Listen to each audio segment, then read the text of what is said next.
It's time for another WrestlePlanet news update as the first inductees of the Ring of Honor Hall of Fame have been announced. The original winner of the 2022 Men's Royal Rumble has been revealed, and an AEW wrestler has been removed from the WWE network. And if you haven't already, make sure you drop a like on the video and subscribe with notifications turned on so you don't miss the latest news from around the entire wrestling world.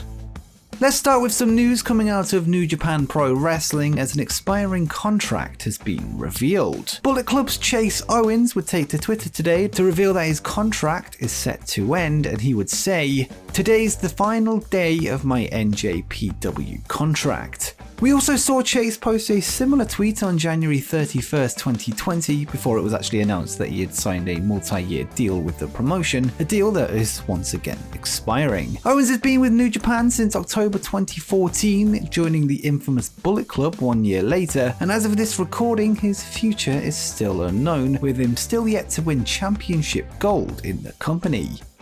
This past Saturday night, Impact Wrestling Knockouts champion Mickie James would make a groundbreaking appearance in the WWE Royal Rumble match. Mickie would show up on the WWE event with her Impact title belt and even with her Impact hardcore country entrance music, with this putting many eyes on her home promotion. The first day before the event, Impact would hold their weekly television show, a show that drew a big audience. In the lead up to the match, Mickie James would hold a State of the Knockouts address, with the attention from her upcoming Rumble entry bringing in Impact's largest audience since their move to Thursday nights. According to Show Buzz Daily, Impact Wrestling drew 182,000 viewers, up from last week's 126,000 viewers, and this is the promotion's largest audience since February 2021. The show also saw their largest rating in the key demographic since May 2021, drawing in a total of 68,000 viewers in the age range of 18 to 49. It's clear to see that it was a smart business move for Impact Wrestling to allow Mickie to appear in the Rumble, although it's yet to be seen if this will have a long-term impact on the viewership. Now let's go to some WWE news as a recent returned name is booked for 2 upcoming pay-per-views. According to Dave Meltzer of the Wrestling Observer, Shane McMahon is set to work a match at the upcoming Elimination Chamber and WrestleMania events, and this news follows Shane's recent WWE return at the Men's Royal Rumble. He would enter in at number 28 and would last just under 6 minutes in the match, eliminating Kevin Owens before being thrown out by eventual winner Brock Lesnar. The Elimination Chamber event is set to take place on February 19th in Jeddah, Saudi Arabia, with WrestleMania happening in Arlington, Texas on April 2nd and 3rd at the AT&T Stadium. Shane's last match was at last year's WrestleMania, where he lost to Braun Strowman inside a steel cage before his close to 1 year absence. McMahon's return to WWE has drew criticism from fans with claims that he is taking the spot of full-time talent, with the likes of Finn Balor and Cesaro both being left out of the Rumble, with WWE opting for names such as Shane McMahon, Bad Bunny, and Johnny Knoxville. Next, let's go to some news coming out of this past weekend's Royal Rumble event, where a number of WWE superstars are said to have been unhappy. According to PW Insider, one talent reached out to them after taking part in the Royal Rumble match, revealing the low morale backstage as well as the numerous changes that had been made to the event throughout the day, and they were told, "We were all in a whirlwind. Just as you had your role and spots down, everything started over and over, and now most of us were back to square one. It changed again and again and again. It wasn't an easy night even before we hit the ring." One person involved in the Men's Rumble match said that plans changed literally 20 times over the course of the day prior to and during the pay-per-view, while the women's match also had similar issues. This likely contributed to the unanimous disappointment with both matches for the fans that tuned in. In the end, Ronda Rousey would return to win the women's match, whilst former fellow UFC fighter Brock Lesnar would win the men's. This followed a betrayal from Paul Heyman earlier in the night, who once again aligned with his tribal chief Roman Reigns to cost Lesnar in his WWE title defense against Bobby Lashley.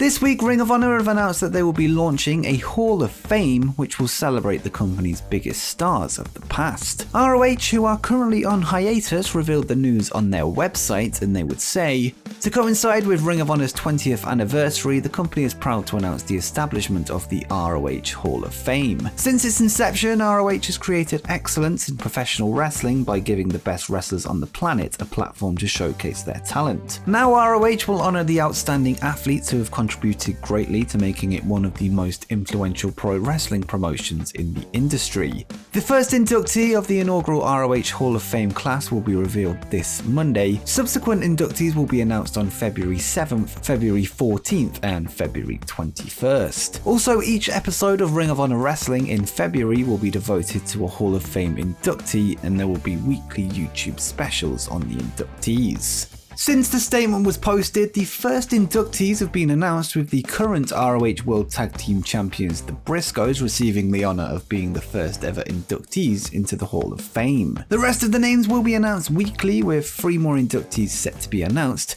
and make sure you get your predictions for the remaining spots in the comments down below.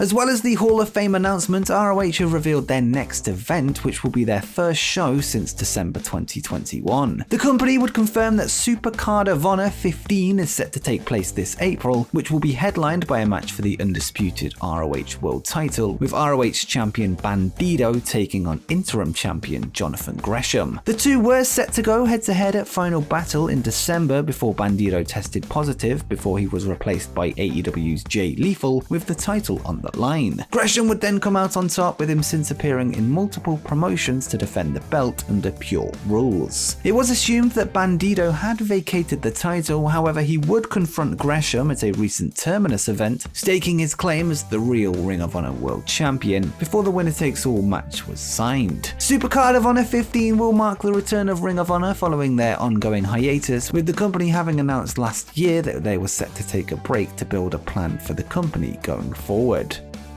Next up, we have another report regarding the Men's Royal Rumble, as the original winner of the match has been revealed. According to PW Insider, the original plan for the Men's Rumble match was to see Riddle come out on top before the plans were changed. As we mentioned earlier, plans were changed throughout the day as well as during the week leading up to the show, with the final decision to have Brock Lesnar enter and win not necessarily being the original plan. At one point, there was a pitch for Randy Orton to win it as well, but Riddle was the front runner up until the switch to Brock was made. This news follows a recent report from WrestleVotes, who took to Twitter to say, WWE had plans since the pairing began last spring for Riddle versus Randy Orton at SummerSlam, which didn't happen. Plan was to hold off till Mania. I'm told now only a handful of creative members want to split them, with the idea that if the match happens, it should be for the WWE title. When looking at both reports, it seems that the initial plan for WrestleMania could have seen Randy Orton take on Matt Riddle for the WWE Championship, with one of the two winning the Royal Rumble to get there.